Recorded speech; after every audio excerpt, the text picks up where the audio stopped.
Today, we welcome to Global Citizenship Education Interview Series, Mirian Vilela. Mirian Vilela is the Executive Director of the Earth Charter International and the Center for Education for Sustainable Development at the University of Peace, UPEACE. Mirian has been working with the Earth Charter Initiative since early 1996. She coordinates the UNESCO Chair on Education for Sustainable Development with the Earth Charter and served as a member of the UNESCO Expert Reference Group for the decade of education for sustainable development. Prior to her work with the Earth Charter, Mirian worked for the United Nations Conference on Environment and Development for 2 years in preparation of the 1992 UN Earth Summit and the year the United Nations Conference on Trade and Development. Mirian holds a PhD in education from LaSalle University and a master's degree in public administration from the Harvard Kennedy School of Government, where she was an Edward Mason Fellow. She is originally from Brazil. So Mirian, thank you for joining the Global Citizenship Education Interview Series. It's a pleasure to have you here. Thank you so much. Thank you for the invitation. I'm very happy to be here. It's wonderful to have voices from the Global South. You're originally from Brazil, and you have a wide experience within the field of sustainability, working with the United Nations, UNESCO, and of course, your long experience at the University of Peace and the Earth Charter International. So I want to ask you a first question. It's quite straightforward and challenging and broad, I must say. So you can choose how to address this question. And the question is, what is global citizenship education? But also, why are sustainability, education for sustainable development, and global citizenship important concepts, in your opinion? Mm-hmm. Well, I think we live in a time that we see the close interdependence that we have among citizens from different countries, independently of where we are, independently of the culture we come from.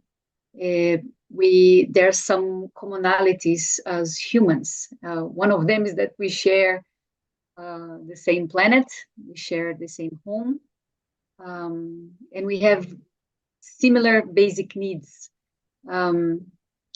from water to air, to food, and other things that we could share. No? So I think we are coming to a growing understanding, increasingly more, that we, in the midst of our diversity, cultural diversity, we also have some oneness as humans. We are not necessarily, we don't really receive that kind of teaching or learning in our upbringing in schools, because normally through schools, it's normal that we are nurtured a sense of patriotism or nationalism to the country that we belong to, and that's totally fine. However, there is another layer, another level of relationship that we have with our home, that it goes beyond our country borders and even our cultures. That is our being part of a human community. So the importance of global citizenship education for our times is basically an opportunity to expand our capacity to see our connections and our relations to people from other nations, other culture, and our sense of connection, interdependence, and I would say sense of responsibility to the common good. So the importance, I think, for our time is, you may have heard that UNESCO has launched in 1996, these 4 pillars of education for 21st century. And one of them, of course, learning to know, but then know within which sphere, no, up to which frontiers. But I would say global citizenship education really lies in that pillar of learning to live together in the shared common home, our planet Earth, in the midst of our diversities, but also learning to be a planetary citizen. So I think it's crucial at this time, especially because the global problems of not only climate change, but loss of biodiversity, how we share the resources that we have from oceans to fresh water, to biodiversities, and etc. It requires an amplified or extended view of the community that we belong to. And it's crucial if we are to address climate change, biodiversity loss, pollution, the well-being of people, human and nature.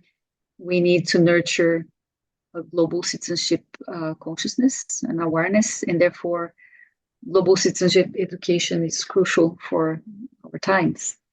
And I think it does relate to sustainability and education for sustainable development. They're all very important concepts in the education approach, very linked. I think they have just each one of them specific focus. No? Absolutely. Yeah. Absolutely. And I think within all this interesting concepts that you're sharing, I want to ask you a question in relation to education, and specifically, what does it mean to educate global citizens in the era of globalization? And I believe you can build on what you just said, because all these concepts in a way are interrelated.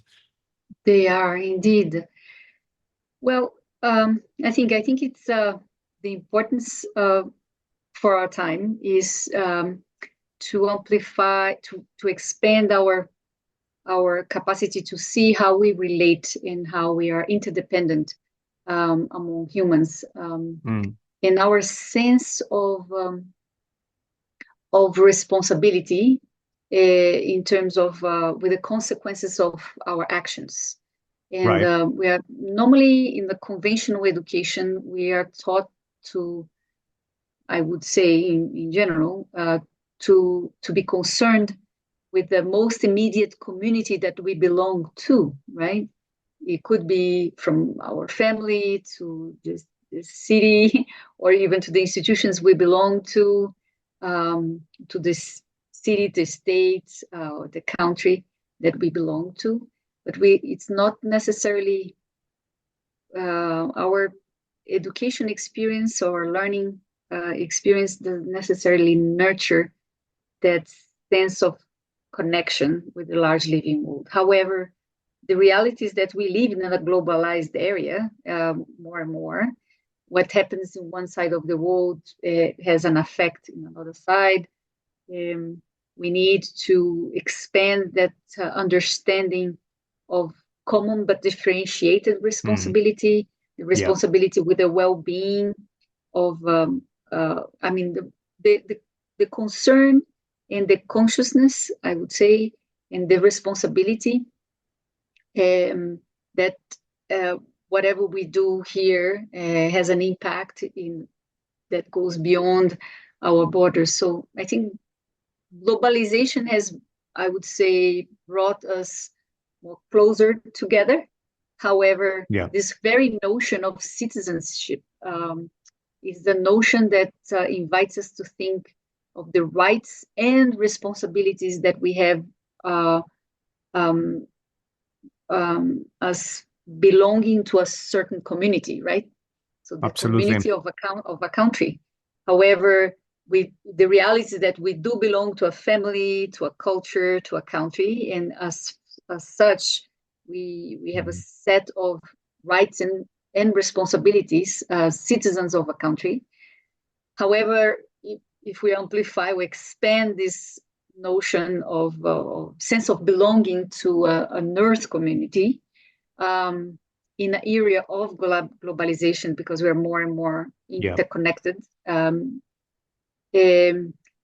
With that will emerge a natural sense of concern, care, responsibility, moral obligation with the well-being of people from across nations. As a basic thing, someone who is drinking coffee in the northern hemisphere, just to have that consciousness that the coffee is coming from another country, what's the environment, social, economic impact of the coffee that we drink in certain parts of the world that is actually produced in another part of the world. The clothes we wear, we use every day, that come from maybe a completely other side of the world, but is impacting in a positive or in a negative way the lives of people, but also nature and etc. So I think it's crucial to foster this sense of deep concern, care, responsibility with the well-being not only of people but also of the large living world, as is articulated in the Earth Charter. Absolutely, living beings and non-living beings. As there are all discussion on eco-critical consciousness that comes back. Yes, it's a sense of responsibility, you know. The reality is that we are not necessarily taught to have that sense of care, responsibility with the well-being and the common good, well-being of people and nature, you know, the large living world. Absolutely. And in relation to this, I want to ask you a question related to the lack of ethical values, critical values in education in general. There is, I feel, a strong focus on preparing our learners for the international job market, much less on ethical and critical values in general. So what do you think about this? What is your opinion? Well, this is very much part of our work. The work we do is to raise the flag on the importance of that, on the importance to see that probably ethics is the missing link.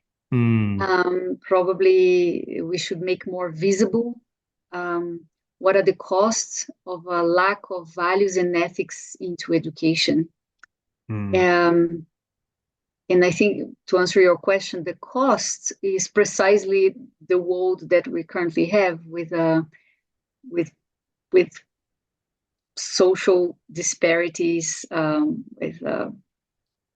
think the cost of not having ethics and values into education, not as a side subject, but as a subject that is incorporated, cross-cutting. The cost of that, or the result of that, is that we have ethically and ecologically illiterate citizens. So ethically illiterate citizens means that we have a lot of leaders that are very well educated, but with a lack of ethics in education means that the leaders are frequently can easily become careless and indifferent citizens. The cost, you asked, what is the cost of the lack of ethics and values into education? I think the result is having corruption and conflict widespread. The cost of that is a society that lives predominantly with a sort of intolerance in the way we live with different people from different cultures, and certainly a serious cost is that we can see is environment degradation. So I think that's among a few of the many problems that we currently see, because that's, I mean, if we don't nurture ethically responsible, literate citizens, we can have a lot of people with well-educated, with PhDs or MBAs or engineers that are negligent, I would say. I like to see this image of visually impaired citizens and leaders that are making a lot of decisions without looking at the middle and long-term consequences of their decisions. So the cost is really we can see in the challenges we have nowadays. Absolutely. From corruption to environment degradation to social disparities, inequity. Lack of dialogue on matters such as international conflicts.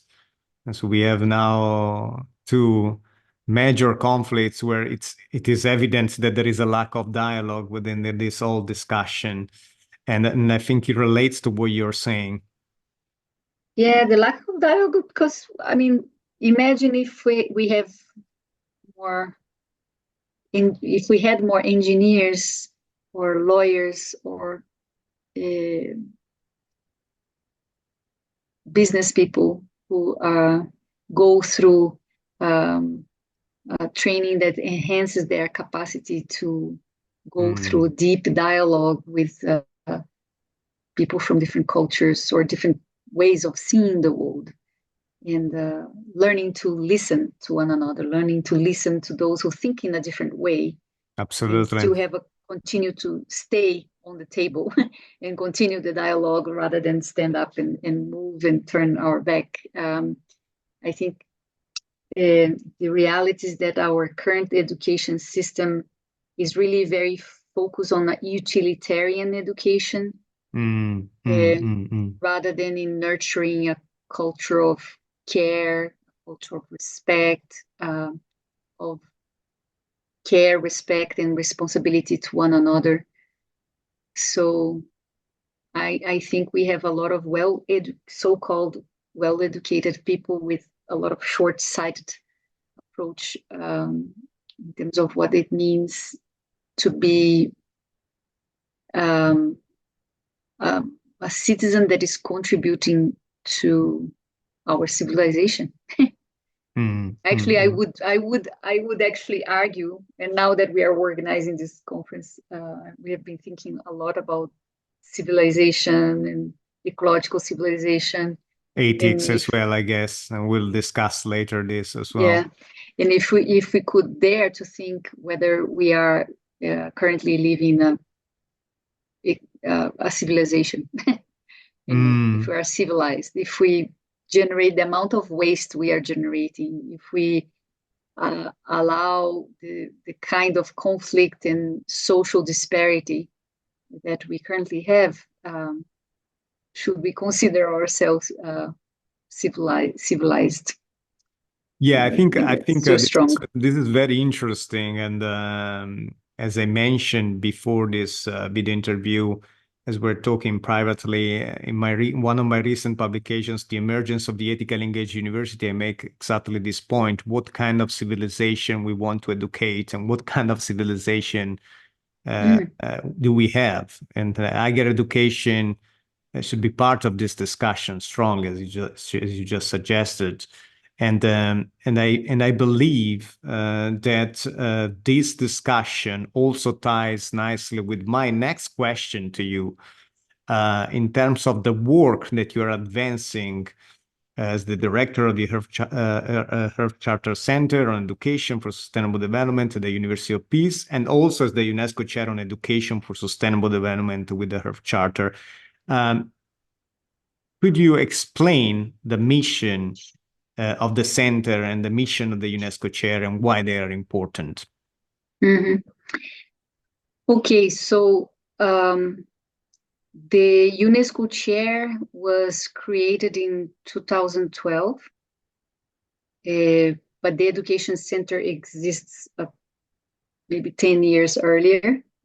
It emerged earlier.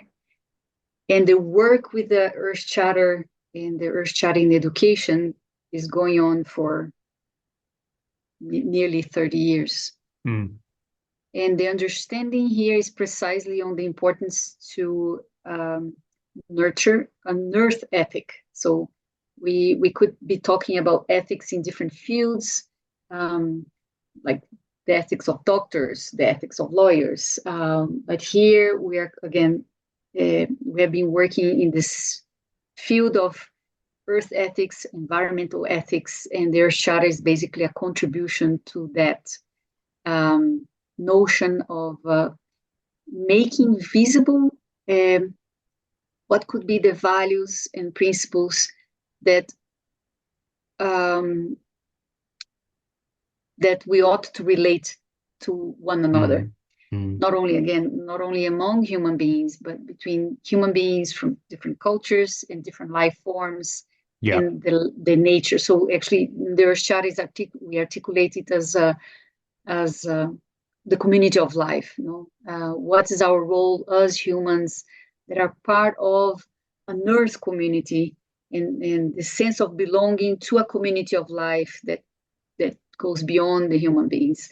Absolutely. So the whole purpose of the Earth Charter is an invitation for us to expand and deepen our consciousness with regards to how we ought to relate to the large living world and to humans across nature. So it's really an invitation to look at our relationships and the consequences of our decisions and our actions in the short run, in the long run, and across different dimensions, the social, environment, economic dimensions.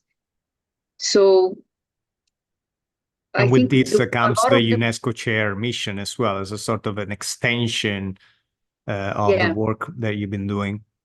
Correct. So the UNESCO Chair, when it was created in 2012, the purpose was to work on that intersection, continues to be, the intersection of sustainability, the values and ethics of sustainability, and how to bring that into education in a transformative way. Yeah. From the outset, we had an understanding on the need to make more visible the knowledge, skills, and values that underline sustainability and global citizenship. Actually, in many of the UNESCO documents, this sentence is repeated in different documents in terms of the need to foster the knowledge, values, and skills of the learners to be either global citizens or to understand sustainability. But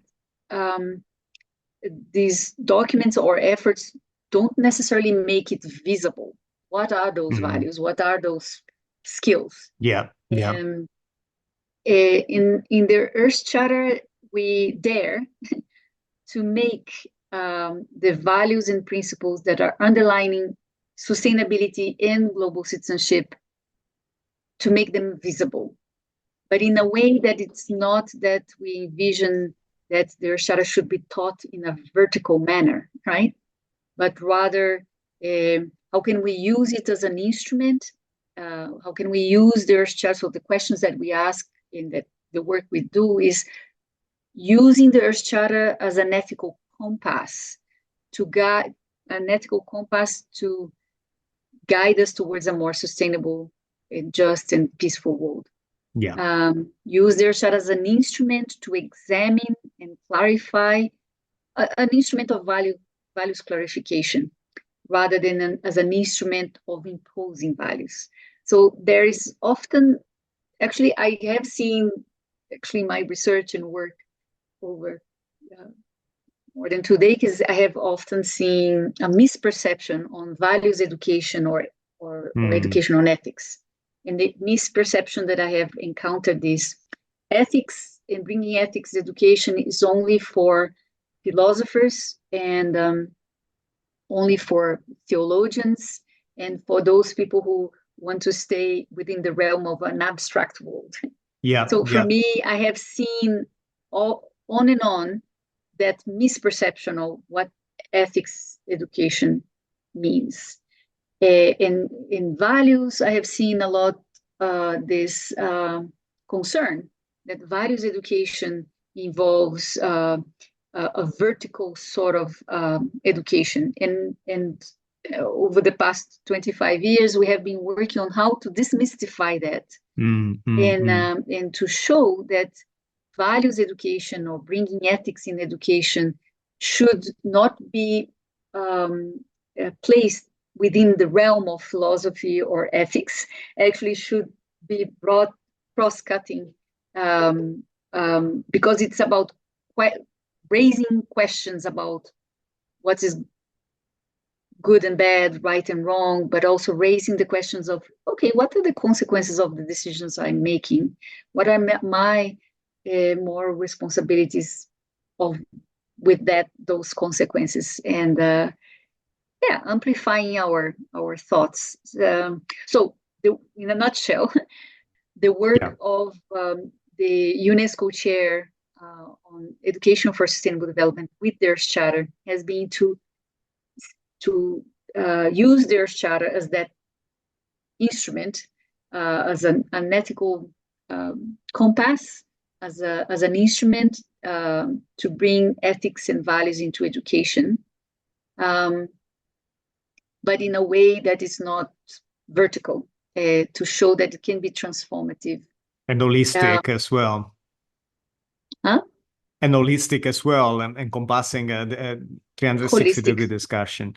Yes, yeah, absolutely. And we build on, there are two UNESCO resolutions on their charter. So the first one was in 2003, so over 20 years ago. And the second one was a UNESCO resolution on their charter, was adopted in 2019. And basically what these resolutions have done is to recognize the importance of their charter as an educational instrument and as an ethical framework for sustainable development.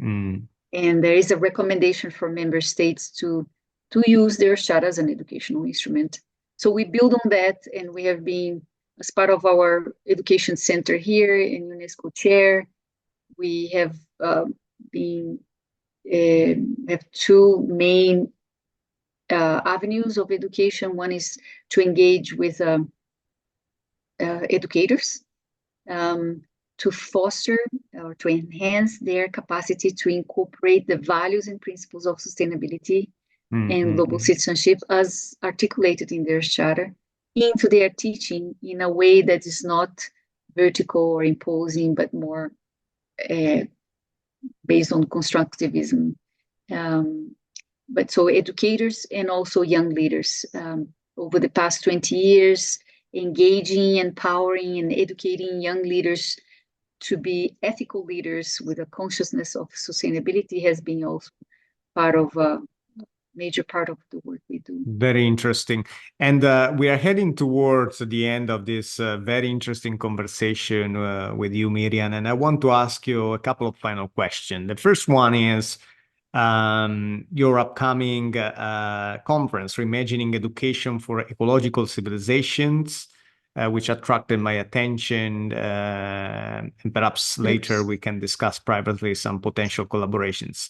And then later, the last question would be, how would you define global citizenship education in 3 keywords, and why these 3 keywords? This is a challenging one. Let's begin with a little bit of background about reimagining education for ecological civilization. Why this conference is that important? So over the past maybe over 10 years, we have been organizing different conferences. Every 2 years, we have an academic conference. In general, it is here in Costa Rica, where we are located. This time, we are going to Florida, to the United States. So the idea of organizing a conference with that theme emerged because there are two things that we have been following. One is the government of China making a decision that China should contribute to the building of an ecological civilization, and not only at from the prime minister decision, but incorporating that in the constitution and making universities now having to think about how can the institutions of higher education contribute to that government decision in China on doing something to contribute to ecological civilization. But then we also have been part of a group in the US that is a think tank and a coalition now that's being formed on ecological civilization. But it has been focused on contributing to ecological civilization, has been focused on clarifying the concept of ecological civilization, but not so much in the intersection of education and ecological civilization. On the other hand, I have been following a number of UNESCO education agenda from ESD to global citizenship education, and now the new recommendation on education for peace, human rights, and sustainable development.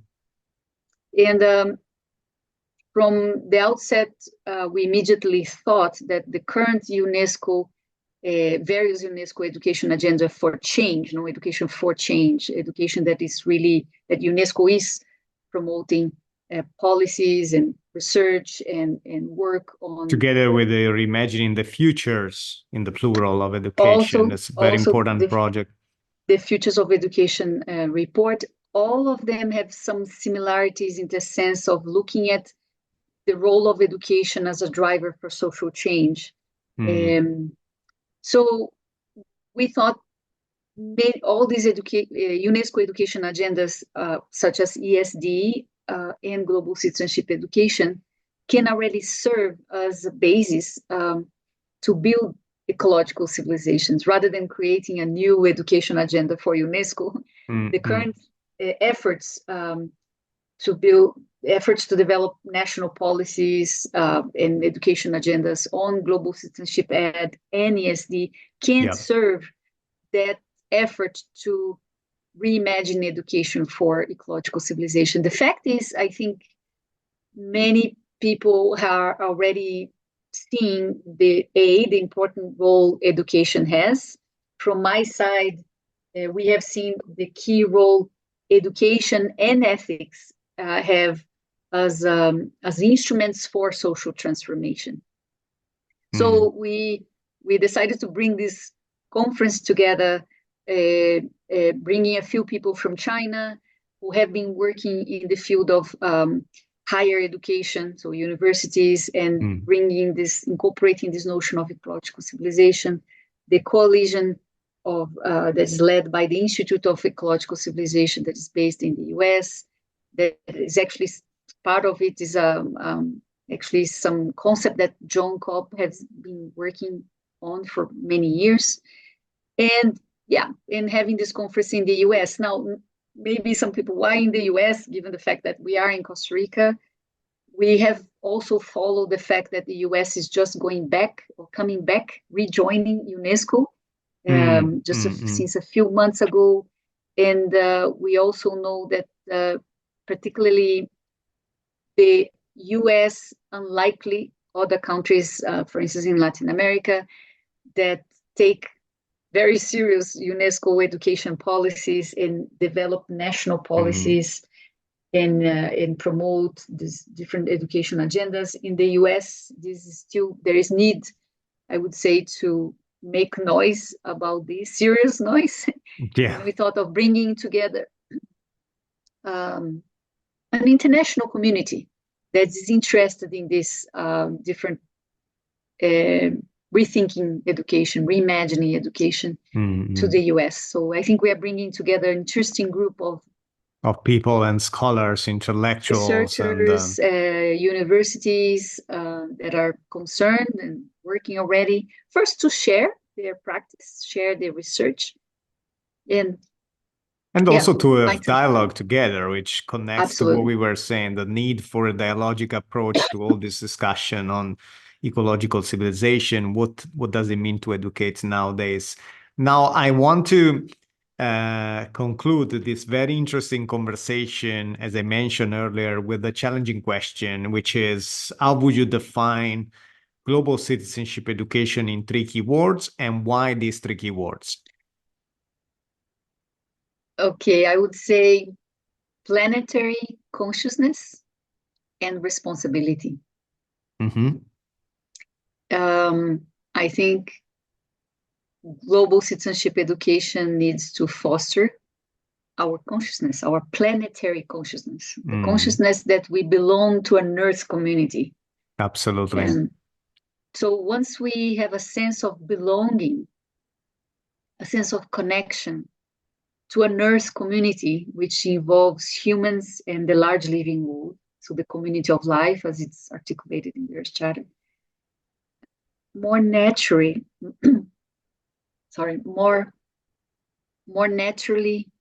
it will emerge this sense of moral responsibility with the common good and the well-being of all. Absolutely, absolutely. They are strongly interrelated. So thank you very much, Mirian Vilela, Executive Director of the Earth Charter International and the Center for Education for Sustainable Development at the University for Peace. Real pleasure, 360-degree conversation on global citizenship, education for sustainable development, your excellent coming up conference, Reimagining Education for Ecological Civilizations, and the wonderful work you're doing more in general. Thank you very much, Mirian. Thank you so much, Emiliano. Thank you for having me. It's been a pleasure.